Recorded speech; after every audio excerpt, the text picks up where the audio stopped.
Well, we don't want you to lose your head over this film, do we?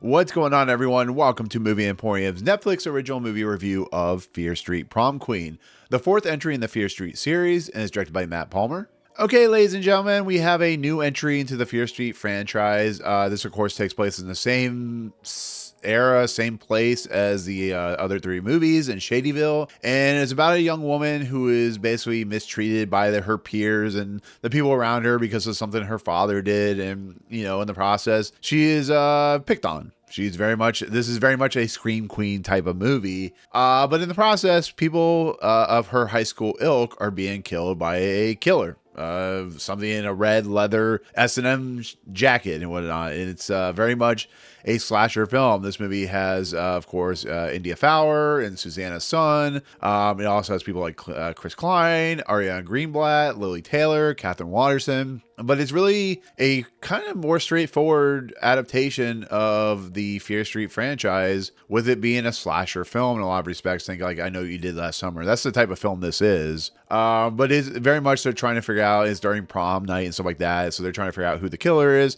which leads to the revelations that it does. So with the last three movies, I really enjoyed them, to be fairly honest. I thought they were a unique take. They were very R-rated, so it was pretty cool to see the deaths and the kills. It had a really unique interconnecting story between the different characters and stuff like that. So it was a fun franchise. Whether it was like the greatest thing ever, not really, but it is what it is. So here we have a fourth entry. Once again, there are Easter eggs from the other three movies in this movie itself, but it feels like a more contained movie from what the trailers look like. It looked like it was going to be less connected to the other ones outside, like I said, some Easter eggs. And it has an interesting cast. A lot of famous actors when it comes to the adults, but the kids are kind of they're kind of unknowns in a lot of respects. But like I said, it's the fourth film. It's actually from a different director and writer, producing staff and stuff like that. But once again, it's R.L. Stine, and R.L. Stine wrote off, allowed this to happen. And so, for my honest take of Fear Street Prom Queen, it's not very good. I'm going to be fairly honest. Maybe people like this, but this is a very substandard, I've seen this before, even in Hard Eyes, which I think was actually a quite entertaining film. This movie is not great. It has a pretty poor kind of revelation of what is going on. I think the characters are annoying. I think the nature of the evil mean girls picking on the young girl who is different than the rest of them is a trope that is so worn out and boring. I don't think this movie is very fun. I think it spends way too much money on its soundtrack instead of being an interesting story. And I'm completely disappointed by this. I really am. I think this is really bad. I think it has some cool kills, but I think the kills in the last three movies were so unique and so fun and entertaining. And then going back to 1666, I don't feel this lives up to that potential. It really feels like they're holding back. It feels like they're not really going for it. Like I said, the revelations and the twists that happen are not really that interesting or really that surprising. It really feels like they just are at a loss for words when it comes to what do they do next. And like I said, this is based off a book series from R.L. Stine, so you have the makings of something that could be really cool. But this really feels like it just meanders for an hour and 20 minutes. It feels like it's been there, done there. It's what Scream was totally making fun of back in the day. It's a movie that has tropes. It has a movie that has, people in it that are very by the book when it comes to these types of stories. And I don't know. I just felt like the movie was such a waste of my time. It really was. I feel like that all it's doing is calling back to the fact that this town is a really messed up town that has some really big issues.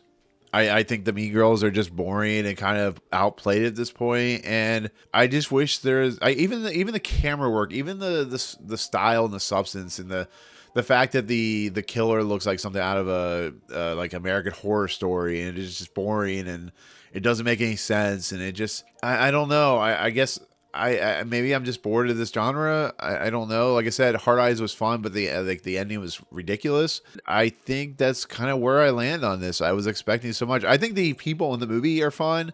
I think India Fowler, who plays the main lead, does a pretty decent job with what she's doing. But I never felt like these are real kids. I felt like they're like 20-somethings who really don't know what they're doing, to be fairly honest. When you have people like Ariana Greenblatt and stuff like that in it, and she doesn't really do much in the movie, it just it is what it is. There's characters brought in that are just killing fodder and stuff like that, but it's not the worst of the slasher films I've ever seen. There's 10 times worse films, 10 times worse movies.